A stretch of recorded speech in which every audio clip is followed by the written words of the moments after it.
Can I tell our constituents in Western Visayas na ito, meron na raw mga bagong lamok na ipapalipad dito sa Western Visayas para mawala na yung dengue virus. At tayo ba, mapapaasa ba natin sila or baka mamaya tayo pagtawanan sa huli at maging pareho ito ng mga nanguhuli ng palaka para mawala ang dengue? What is the comment of the Honorable Secretary? Kunyari ako ay doktor at ito meron akong pasyenteng pinaanak. Kunyari yung taripa sa normal delivery is let's say 5,000. Pero PhilHealth will also be giving me 2,000. Kung justifiable na yan, can that be totally charged to MAIFIP? Or is that 50%? In other words, we are putting a system para mawala na itong paulit-ulit na mga tinatanong ng mga congressmen because these members are actually the voices of their people. So pasensya na Sec, because we are also under pressure so that this program will really be effective.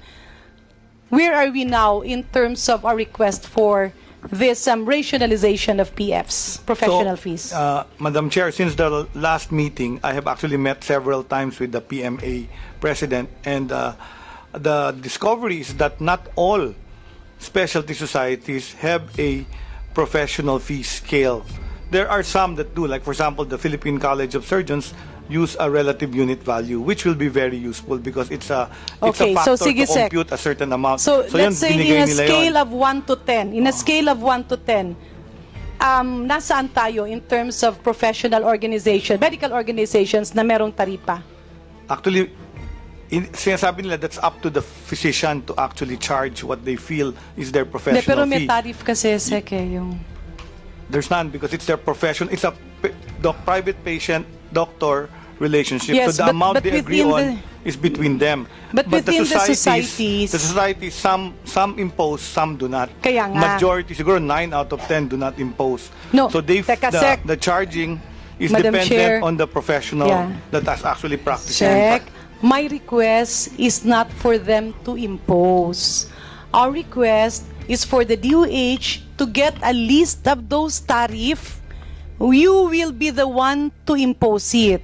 Kung wala silang lista, and then we know truly well how to compute that, then DOH can form a committee to respond within 1 month para, okay, meron ditong pasyente, nagpapa-renal transplant. Sa MAIFIP, magkano ang pwede as PF? Meron naman ditong magpapadialysis, magkano ang pwede? Meron ditong magpapa-opera ng heart surgery. magpapa-stent. Okay. Meron ditong may colon cancer, iba-biopsy or kukunin yung let's say may idadissect no, or whatever, o may resection o kung meron kasi we are not saying make it 100% doable, but we can start with step 1. Kasi Sec, or sa C-section, sa panganganak. Oh, yun. No, I mean, but at least, kasi alam naman natin na merong effort, di ba? At meron namang, I mean, for example, kunwari lang, I mean, para madali, C-section, alam naman natin kung ano yung relative difficulty ng panganganak, right? Meaning number of, yung, in terms of time required, di ba? For that procedure, assuming walang complications. Alam naman ng doktor yan di ba? So, more or less, merong range, di ba? So, yun lang naman, kasi honestly, nakikita talaga namin, based on what our constituents tell us, na sinisingil talaga sa kanila na mga doktor nila. And kami na mismo nagsasabi sa inyo na talagang they can really be unreasonable. Madam Chair, ganito na lang. With due courtesy, sected, no? Kaya nga kanina dun sa opening, medyo nangungulit ako na DOH has to take this committee seriously. Kasi itong issue ng PF, araw-araw, this is bombarding our ears. And the only way to solve this is to have a tariff. Ngayon, kung makita natin, sige, ito pala, 2,000 lang. So, pwedeng full i-charge sa MAIFIP.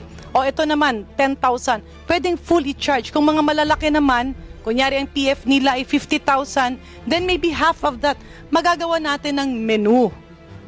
And if you want, then maybe Congress, you can assign a SEC if you want, because we really need this for the sake of alignment. In other words, ang sinasabi nga namin paulit-ulit, the tariff determines the maximum professional fee. Now, if we have that compiled list, we can now equate it, how much will be charged to PhilHealth, how much will be charged to MAIF. Let's say I'm the doctor.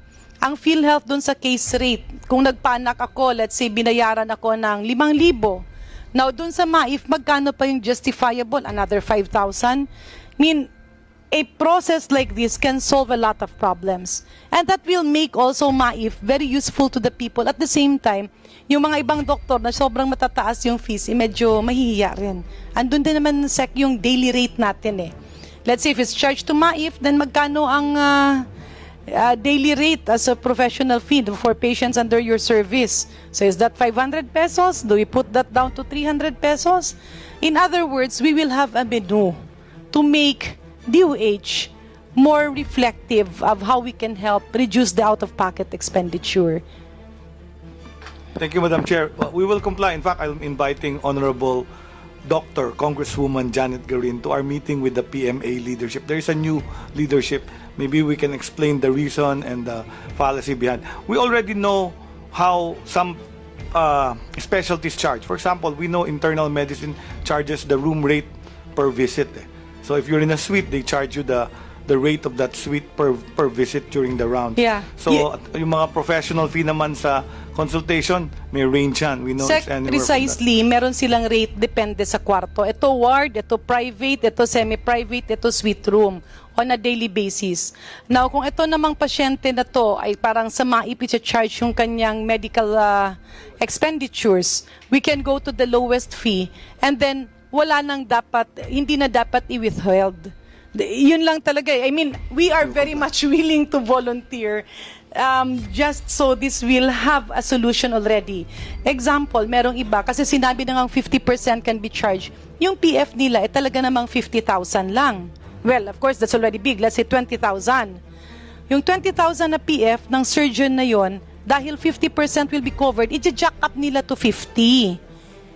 Para ngayon, makover yung 25. In other words, parang, sorry Sec ha, Sec Duque will also be aware of that kasi yun yung palagi kong sinasabi when he was PhilHealth President and when I became DOH Secretary. Remember Sec, yung nirereklamo ko na kapag PhilHealth, example, ito ang IV fluid, maa-admit si patient. Ang cost ng IV fluid is 40 pesos. Pero kung chinarge mo sa PhilHealth, ang ilalagay sa billing ng hospital, 80 pesos. Kasi ang rason nila, dahil utang daw yon. Now, ito namang si PhilHealth at ito namang si government, sasabihin sa madlang people, mga kababayan, meron tayong good news. Yung ating coverage ng PhilHealth dati 2,500 lang. Ngayon, 5,000 na. But the people wouldn't feel the difference. Why? Kasi the facilities will increase the cost.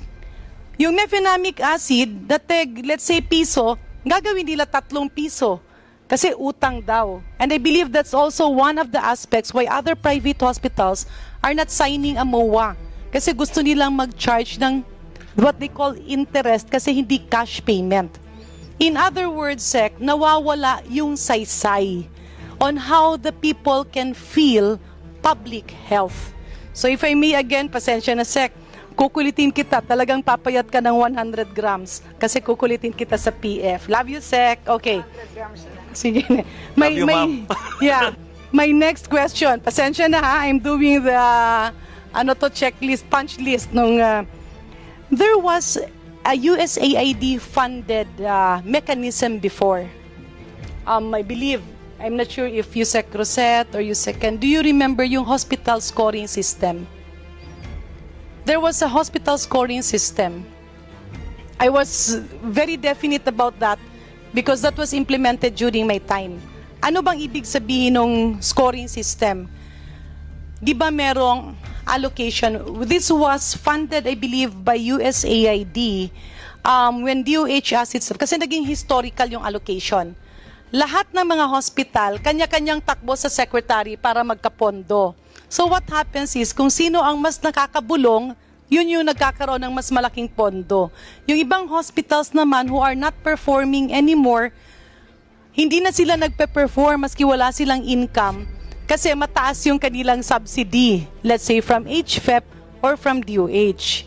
So the proposal actually was to have, I believe, 5 parameters yun kasama yung cleanliness, kasama yung availability of medicines and reagents, kasama yung filling up of positions kasi yung iba ang daming bakante na hindi fini-fill upan. Bed occupancy rate, I forgot the 5th one. In other words, itong parameters na ito ay chine-check ng DOH. Itong mga ospital, income pala.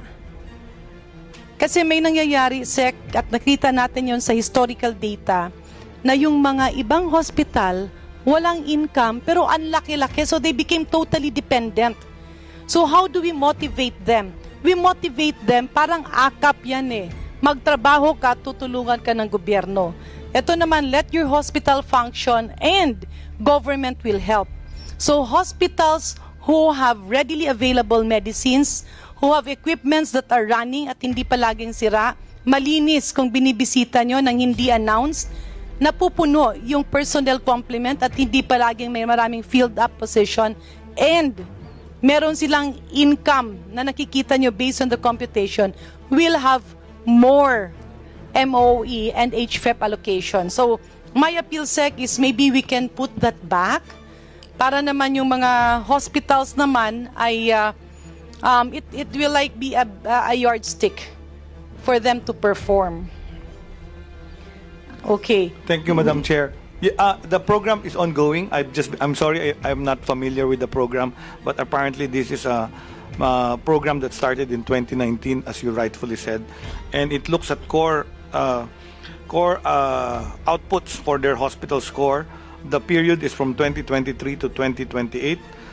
Percentage of ER patients with less than 4 hours turnaround time, percentage of patients with less than 6 hours discharge process turnaround time, percentage of inpatient laboratory test result in less than 5 hours, hospital acquired infection rate, client experience survey rate, and disbursement rate of cash allocation. So tama po, ginagamit siya, and it's currently and I will tututukan ko, ma'am, that started for you. actually 2015 to 16. Okay. So the funds that they got in 2016 was a reflection of their performance in Correct. 2015. Correct. So ang mangyayari kasi niyan, each hospital, hindi ka na magbe-base sa kung sino ang unang makakabulong. Correct. But you will base their subsidy, additional subsidy, on their performance. Palagi bang puno ang hospital? Palagi bang may gamot na available? Hindi ba sira yung mga makina? Makikita mo bang may income ba sila? At yung income nila, saan ba siya nagagamit? At yung mga pasyente ba, hindi ba talagang naghihintay na lang ng napakatagal? So in other words, it will be a yardstick for the hospitals to perform and be rewarded. Okay. Sec, meron din kasi kaming isang sisingilin. Remember, we were discussing COVID testing fees. Okay. And you mentioned na ito, meron nga yung mga mura dito, ganon. But then, our question kasi, with the huge investment that government had on COVID testing, it should have been given for free. Kasi marami yung humihingi, sinisingil ang taong bayan, pero sinisingil din naman ang PhilHealth. But the real trigger of all of this, if you're going to look at ground zero, it was actually because PhilHealth came up with a very high COVID testing of 8,250 ba yun? So, parang ano yan nung nagsimula ang PhilHealth na, sige, COVID testing 8,250. All the other private and government providers followed suit. But if you look at the global data, COVID testing on a similar date and time was only at 1,500 to 2,000 pesos max. In fact, the other countries were giving it for free. So ito yung gusto naming himayin para hindi na maulit. So that if PhilHealth will have a package, dapat hindi nasisingil ang taong bayan. So, Sec, we would be waiting for your response on that matter. hospital, we will comply with your request to utilize it. And second, itong sa PhilHealth, we will look at how PhilHealth addresses the costing of reimbursement kasi mukhang mali yung naging costing nung una, kaya masyadong mataas. So, And we will who study were the this. people responsible for that? Sige, ma'am. Ano ang ginawang basis? Kasi Sec, why am we are not doing this. I hope Secretary Duque will also understand. We are not doing this out of vindictiveness for the previous administration. No. We are doing this para hindi maulit. Kasi may WHO formula eh. You just encode there and then automatically it will generate a recommended cost palahat sa lahat ng labs. So, pag linabas mo yung formula na yan, at that point in time, it was around 2,000 plus. Okay. My last concern, Madam Chair. Ay, sorry. Honorable Chair, Garin. Yeah, let me go back to DOH concerns. So with Western Visayas being on top in terms of dengue deaths and dengue morbidity, Madam Chair, I have here a news report where the DOH secretary was, I think this is a pre-SONA interview, where the DOH secretary was quoted and saying that the primary solution for dengue is vector control and it's managing the carrier of the disease. Does this conform with the thrust of the World Health Organization? Yes, as a vector-borne illness, the main public health concept of controlling any increase, because this interview was because of a 15% increase in dengue cases. So the answer is vector control, Your Honor.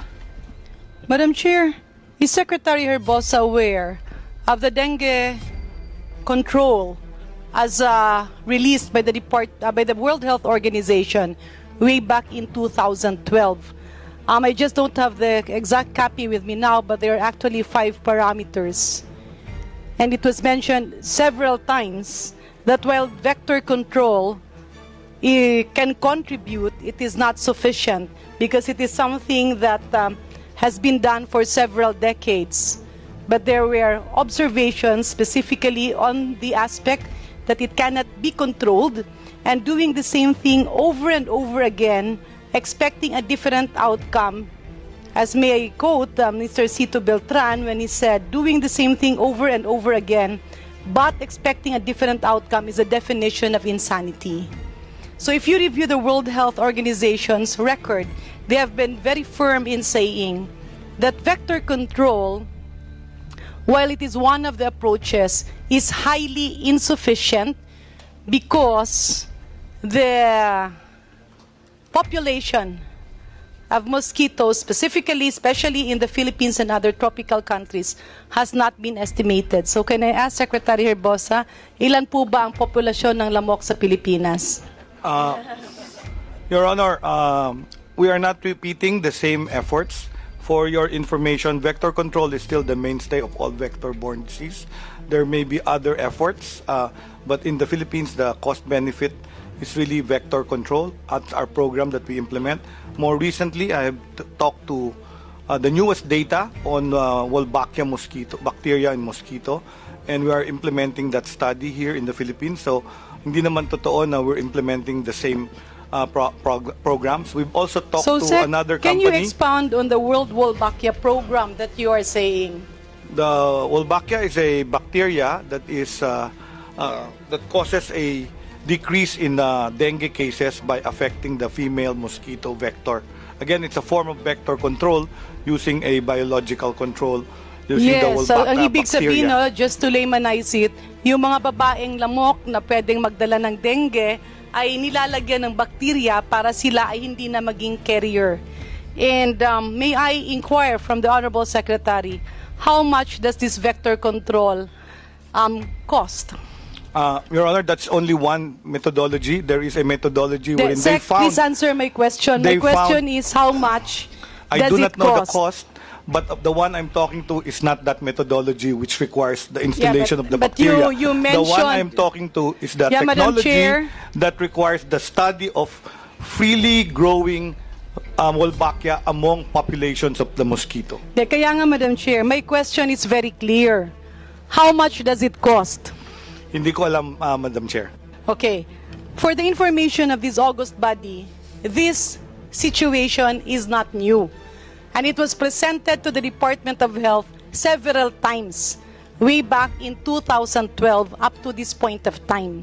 Merong prinisent pa nga na yung lamok na lalaki ay may linalagay para maging infertile yung lamok na babae at meron pang maraming ginawa. But the cost was very high. There was also this trial and experiment. However, what was found out was that it was only applicable in closed situations. Yung bang nasa loob ng aircon na kwarto na ikokontrol mo yung lamok. My point, Madam Chair, Your Honor, with due courtesy to Secretary Herbosa, ang nagiging problema kasi pag ganito and we release statements letting the people hope na mangyayari. Yeah, would ASEC Domingo be willing to answer the questions instead? I've noticed kasi, Madam Chair, every time we're discussing, they are having their private moments also. So, nagiging mahirap tuloy na iba yung tanong, iba yung sagot. No? So, if I may, nagkaroon na kasi yan ng proposal na yung lamok nga ay iko-control para hindi na makapangagat. And other countries spent a lot because that particular mosquito was very expensive. Unfortunately, it failed. Kasi imagine, mag-i-invest ka ng millions of pesos para sa lamok na lumilipad. Eh pag pinatay yan, di wala na. In other words, there have been a lot of proposals like this. My point is, ang dami kasi nang nabola na, uminom ka ng tawa-tawa, hindi ka mamamatay kapag ikay nagka-dengue. O ayan, manghuli kayo ng palaka kasi yan ang mga nakikita. O uminom kayo ng virgin coconut oil. And that has been flooding DOH, DOST, and the government has been spending a lot of money for these trials. Now, Secretary Ted, if you are saying that vector control is the primary solution, why is it that despite several years of doing vector control and spending millions, if not billions, the absolute number of dengue deaths and the cases has not reduced? And WHO has come up with a proposal that was released in 2012, crafted in 2010, that mentioned several times that vector control is not sufficient anymore, especially so that ground zero and hyper-endemic countries for dengue like the Philippines and other tropical countries, the population of mosquitoes cannot be controlled. In fact, if Secretary Herbosa will remember, when he was still Undersecretary, pinatawag ng Department of Health yung ating mga doktor ng lamok sa RITM, our entomologists, and we asked them several times to estimate lang, the number of mosquitoes, Aedes aegypti, in the Philippines. But they were very candid in telling us, hindi nila kayang ma-estimate sa dami ng mga pinamumugaran na mga nasa loob, kagaya ng mga forest, yung mga internal areas.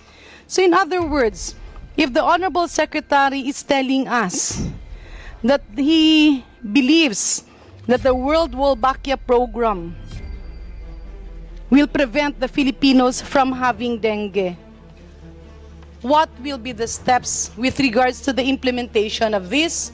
How much will the cost? And what will the Filipino people expect? Can I tell our constituents in Western Visayas na ito, meron na raw mga bagong lamok na ipapalipad dito sa Western Visayas para mawala na yung dengue virus? At tayo ba, mapapaasa ba natin sila or baka mamaya tayo pagtawanan sa huli at maging pareho ito ng mga nanguhuli ng palaka para mawala ang dengue? What is the comment of the Honorable Secretary? Thank you, Madam Chair. For mortality rates, we have actually reduced mortality rates of dengue to Sec, 0.3. my question is so about the Wolbachia. Madam Chair, if I may. I'm explaining that there are many developments that have happened in dengue, and we are not doing the same things over and over again. We have What learned is to the do treatment. difference? We have now learned to do treatment very No. well. Madam We're Chair, now point able of to order, diagnose. please. The Secretary is not answering the question. Sec, we've been very lenient eh. Hindi dinadivert mo kasi napakasimple kasi nung tanong. Ikaw ang nagsabi, merong mga bagong klase ng lamok na magiging solusyon dito. And my point is, I don't want our people to be hoping against hope. So ang tanong ko, itong sinasabi mong Wolbachia program na kung saan yung mga lamok ay lalagyan ng bakterya para makapag-prevent ng dengue. Ito ba kapag sasabihin ko sa aking mga kababayan, is there something that they can expect? And how much will the cost of this to government? Please answer the question. The Wolbachia is currently an experimental, so I am not recommending it. You misinterpret me, Madam Chair. I am telling you that the accepted form, and I'm reading now the document of WHO, it continues to be vector control. And what they have increased as strategy are global strategies on education, on early detection through the early testing so that they can do early treatment, hydration, diagnosis, and prevent mortality. And the goal of the program is actually to lower mortality of the dengue program in the global burden of illness. So if you give me the chance, Madam, I will actually continue to study the 2012 document and find out if we're doing anything different. But I think we are complying with Madam this. Chair, I can refer to the our reason program why director I asked this, of dengue. I did not misinterpret you, but it landed in the news. That's why I am asking this question, and in fact, I was also sending messages if this is true, because our people might be giving false expectations. It's different when you talk as an ordinary person, and it's different when you talk as the Secretary of Health, because your statement can be misconstrued as a policy statement. Ang mangyayari dyan, aasa yung mga tao, because this is we will work together. These proposals come on an annual basis. Meron pa yung mga binibentang lamok na lalaki na pag nirelease mo raw, mamamatay daw yung babaeng lamok kaya mawawala ang dengue. But it was too costly. And it was not really working, especially in an actual situation. In hundreds of thousands of trials, at least one that can be successful is not even near. So my point here is, as Secretary of Health, it will be very difficult if we let our people expect na may solusyon na. Because the reality is, yes, we do vector control. Yes, we do vaccination. But the point there is, people has to realize that vector control is one aspect, pero nahihirapan tayo doon. But the main thrust of dengue without vaccination will actually be early diagnosis and early management. So, yan po ang dinadrive ko. I agree. In fact, I will quote from the document that you referred, the 2012 document. It states, effective vector control measures are critical to achieving and sustaining reduction of morbidity attributable to dengue. Preventive and vector control interventions aim to reduce dengue transmission, thereby decreasing the incidence of infection and preventing outbreaks So, of Sec, disease. can you So it's very enumerate clear the 5 that what I parameters? said is being also espoused in the document that you referred, the 2012 WHO document, that it is in red, dengue in a box that states that it is vector control. Yeah. Thank you, Madam Madam Chair. Chair, for the record, I am not saying that vector control has no use. But what I'm saying is that saying that it's the primary solution has long been outdated. If the Honorable Secretary can orient this body as to the 5 parameters, ano ba yung 5 bilog in the target of reducing morbidity and mortality by 50% in 2025? There are 5 circles that WHO has released. Ano ba yung 5? Yung pinaka-last nga dun is determining the actual extent of dengue problem. The 4th is actually vaccination. 3rd is vector control. Yes. So 5 yan. Microphone, please. So Wala you have dito. 5, I cannot right? find the 5. It's reducing mortality and morbidity by 50% in Those year are the 2025. Sorry, hindi Ayun, ko na rin yan targets. na-review kasi Those are sa... the targets.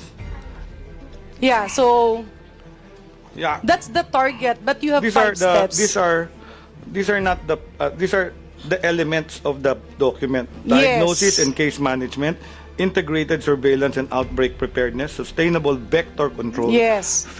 future. It says future vaccine implementation and basic operational and implementation research. Okay. And future refers to what was released in 2012. What year are we now, Secretary? 2024. So we're in 2024. So when you say future vaccination in 2012, that is not based on 2024. Correct. Okay. So that document was released with Philippines as the primary ground zero because we are the exporters and the producer of dengue. Do you confirm that? I confirm that. Okay. So the only reason I do not contest vector control because that is part. But I will stand by my word and by the WHO's words that for several decades, that is not enough. Kaya nga, nagkaroon ng vaccination program and kaya nga, the fifth element which says knowing the real status has to be determined because up to this point of time, nobody can control the elements of how dengue has massively mutated into various deadly types and how many countries have already been hyper-endemic instead of only epidemics. In other words, kung dati-rati ay tag-ulan lang, sa ngayon ay buong taon. But what worries me is that for a pre-SONA, you will be announcing and letting people hope because you mentioned it was used in Indonesia and other countries. Medyo kinakabahan lang ako kasi baka mamaya magkaroon ng implementation ng program nito about experimenting on mosquitoes and preventing them from transmitting dengue because I am fully aware that this has not been successful. So if you were saying that this will be implemented in the Philippines, will this entail cost? No, this is going to be implemented as research. In fact, the World Dengue program was trying to the World Wolbachia program was trying to push it.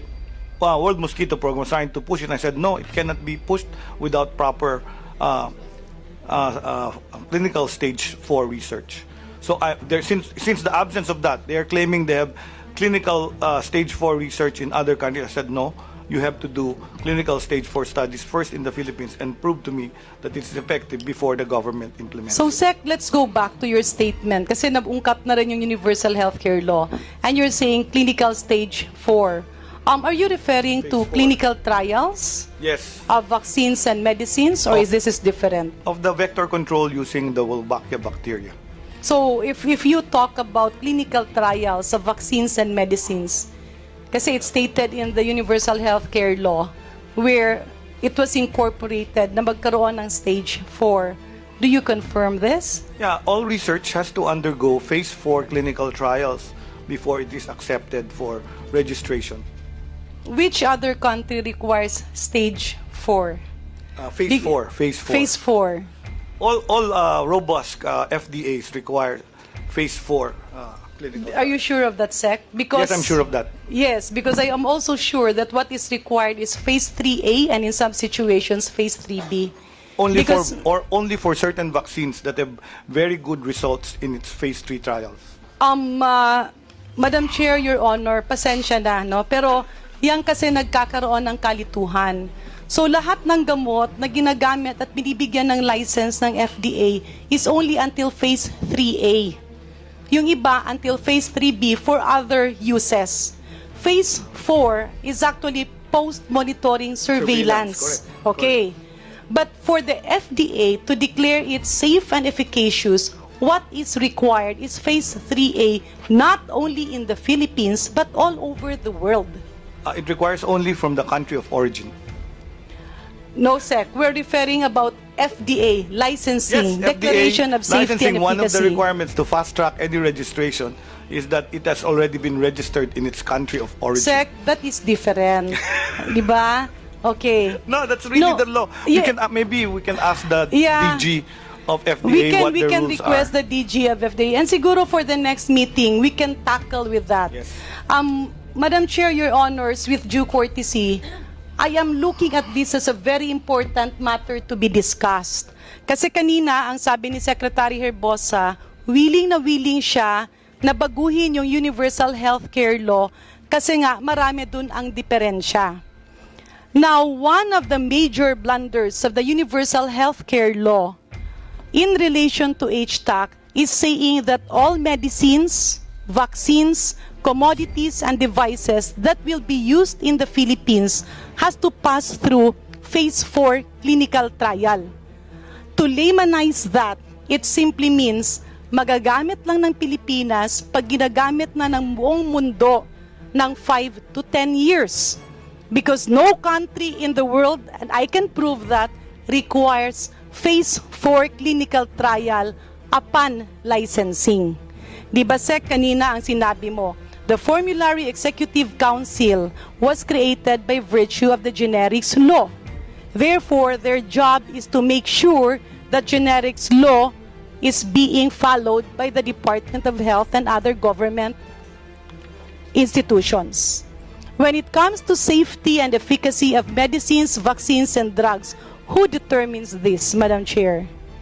Madam Chair, let me clarify this because for drugs, it has to have Phase 4. That is the way, when we can actually use it and register it. But for vaccines, the other route that Sec, Honorable pakisagot mo na Congresswoman yung GARIN una is kong asking. question. Who determines safety and Ito nga yung efficacy? sagot ko, ma'am. No. My answer is that there is a pathway to register that, and that's called a WHO pre-qualification. Madam Chair, my question is, in the Philippines, who determines safety and efficacy? The FDA. Yes. So para matapos tayo, on our next meeting, we can request the FDA to be present because if we're going to amend the Universal Healthcare Law and you, Secretary, will insist on Phase 4 as a prerequisite for all drugs, walang universal healthcare na mangyayari. Kasi yung mga gamot na makakapasok sa Pilipinas ay kailangan gamitin muna ng ibang bansa ng 10 taon. Kaya nga, post-marketing surveillance, you observe it while it's being used. So let's say for cancer drugs. For cancer, lagay na natin na pinakasimple na lang. Let's say, antibiotic na amoxicillin. For that amoxicillin to be licensed by FDA, you need Phase 4 or the initial license will come after Phase 3? An initial license can be given after Phase 3 because Phase 3 allows efficacy of the drug in clinical trials. Phase 4 of post-marketing surveillance looks at safety and incidences of complications. That's why that's very important to continue registration of certain medications. Precisely. Phase 4 is required for continuous registration, kaya nga surveillance.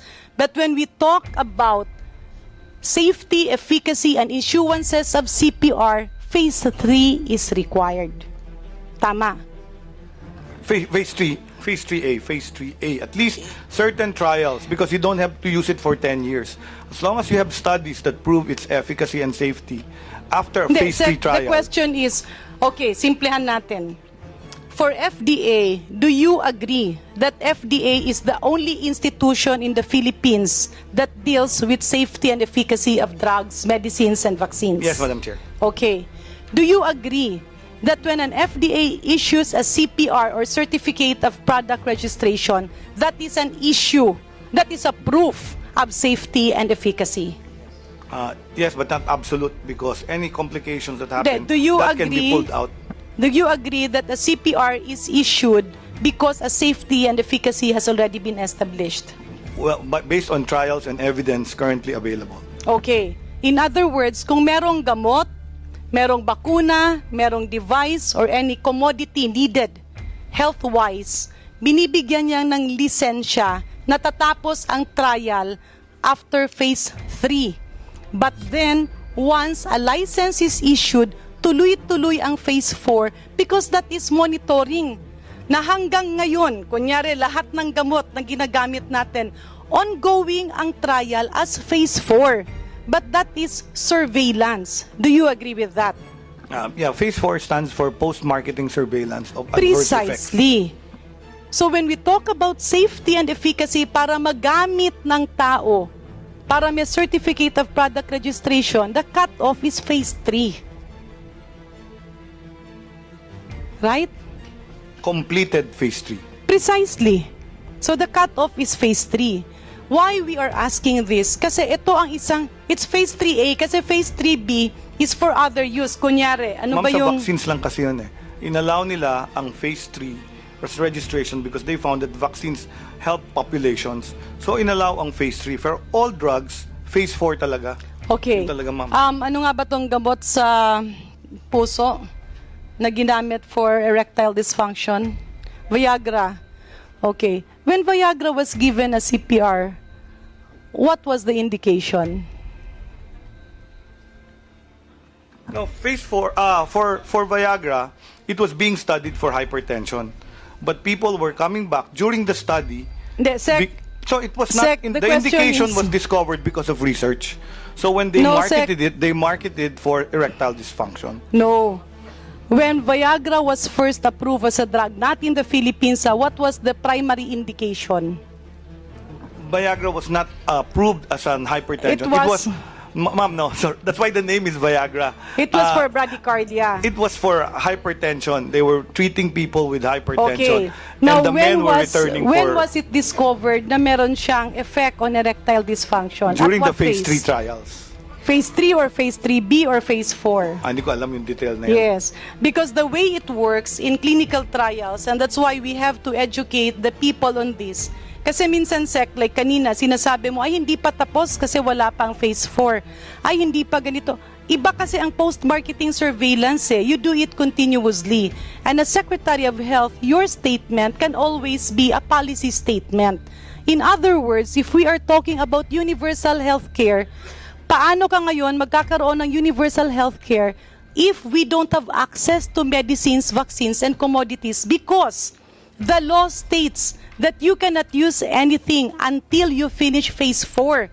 Kaya nga, pagdating ng COVID, maski nagagamit na ng buong mundo, and even now that we have drugs that are there for cancer and other illnesses with high morbidities, the Department of Health has their hands tied because of that killer provision in the Universal Healthcare Law, which was possibly inserted by naturalists. Yung mga naniniwala na dapat walang gamot, dapat healthy lifestyle, at magiging okay ang buhay mo. And we need you to look at this because this is actually what we call a killer provision in the Universal Healthcare Law. Sec, if we talk about Universal Healthcare Law, does laboratories, ancillary procedures, and medicines play a role?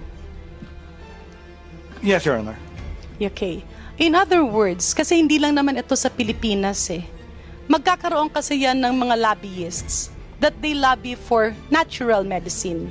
Yung mga nagsasabing hindi mo kailangan ng gamot, hindi mo kailangan ng laboratorio, ang kailangan mo ay makausap ang mga espesyalista because 90% of illnesses will go away if you talk to a specialist. You have heard about this advocacy, right? No, Your Honor, I haven't heard that. Are you sure? Because when we were both undersecretaries, we had many advocates requesting a meeting with regards to this. I can help you recall that later on after this hearing. Yeah. But so as not to take time. Ted, the reason why I'm asking this is that if we are really bent on amending the Universal Healthcare Law, we have to realize that when it was crafted, there were insertions that were meant to actually kill universal healthcare.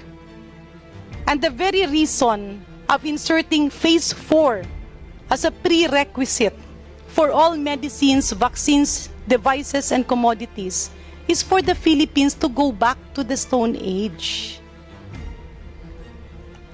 How do you define phase 3B trial?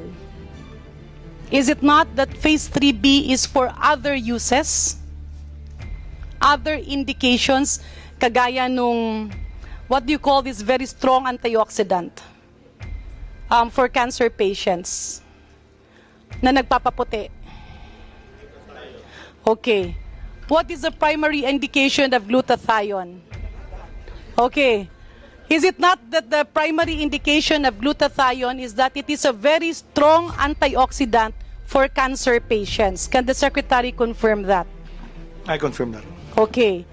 However, in phase 3B, when it was being used by many cancer patients, nagulat yung mga doktor kasi pumuputi at gumaganda yung mga cancer patients after treatment, and you can see that now.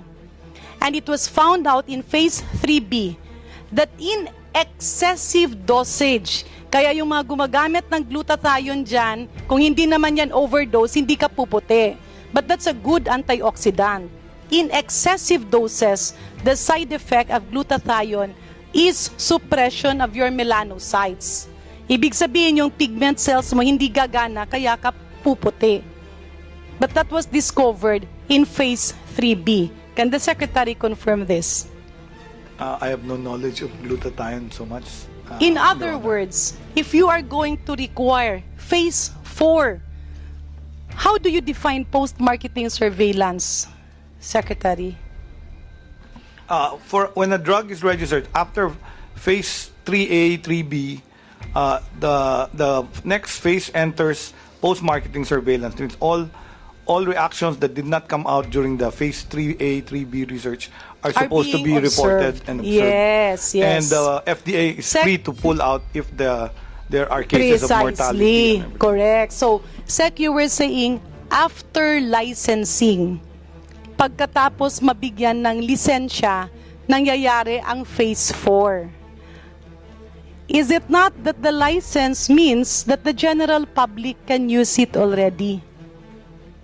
Let me explain. Phase 4 is a continuing thing. It is not a Precisely. one-time.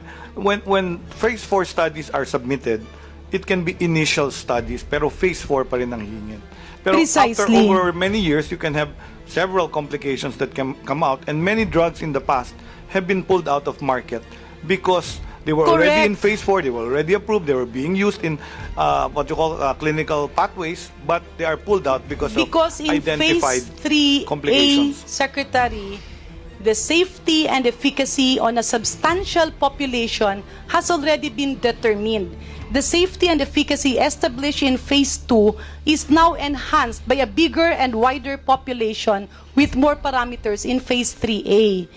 We need your input on this because if you believe that we have to finish all phase 4 prior to allowing its usage in the general public as what the Universal Healthcare Law says, then we cannot achieve UHC law. Because how can you have universal health care when medicines, commodities, and vaccines will not be accessible to the people? That's a Maybe strong- this is something that you can look into because that is one of the major amendments that I personally believe should be pushed through in the proposed universal health care law. Is it not that medicines evolve very fast? Nagkakaroon nga yan ng mga